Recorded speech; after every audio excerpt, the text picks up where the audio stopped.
Tātad šodien es jums stāstīšu anekdoti. Mani sauc Marta, un otrs vārds man ir Līga. Mēs sauc abos vārdos.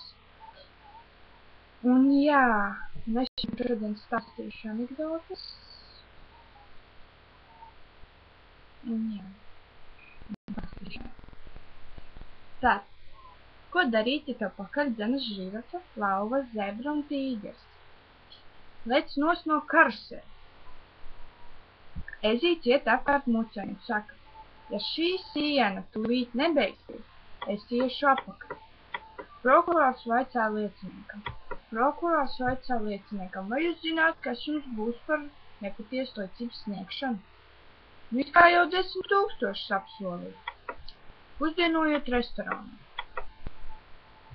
Sieva nejauši uzlēja sev uz drēbām un suku. Fuj, es izskatos kā cūka. Vīrs.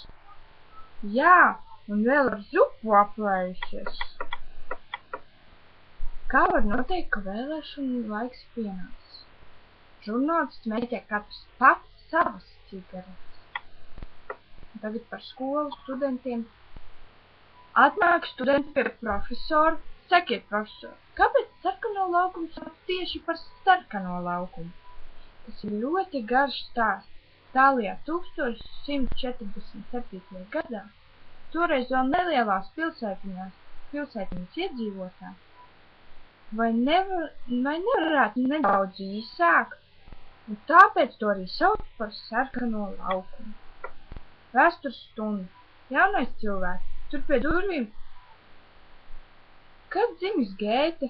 Nezinu. Nu labi, kad dzimis Mocarts? Nezinu. Tad ko jūs šeit vispār darat? Nu atnācu lampiņu nomainīt, esmu elektriķis. Jānis. Tēt, pastāsti, kas ir politika? Tētis. Nu skaties, piemēram mūsu ģimene. Es pelnu naudu, tātad es esmu finansu ministrs. Mamma vada saimniecību, tātad viņa ir valdība. Vectētiņš seko, lai mājās būtu kārtība, tātad viņš ir arotbiedrība. Mājkalpotāji dara visus mājas darbus. Viņi ir uzņēmēji un darba ļaudis. Viss, ko mēs darām, ir priekš tevis, tātad to es tautu, bet tas sanākais valdīs mūsu nākotni. Saprati? Nē, nu tad ej gulēt.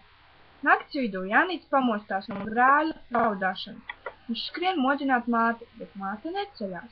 Tad viņš dodas meklēt tēvu un atrod to virtuvē, kur tas knievis ar mājkalpotāju, pie kam vectētiņš to visu novēro pa durvju šķirvi.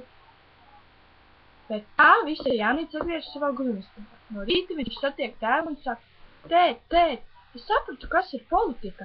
Nu, tas ir tad, ka finanšu ministrs, brāžu uzņēmējs, valdība tajā laikā guļ, un arotbiedrība uz to visu noskatās caur pirkstiem, tajā pašā laikā uz tautu visiem uzspļaut.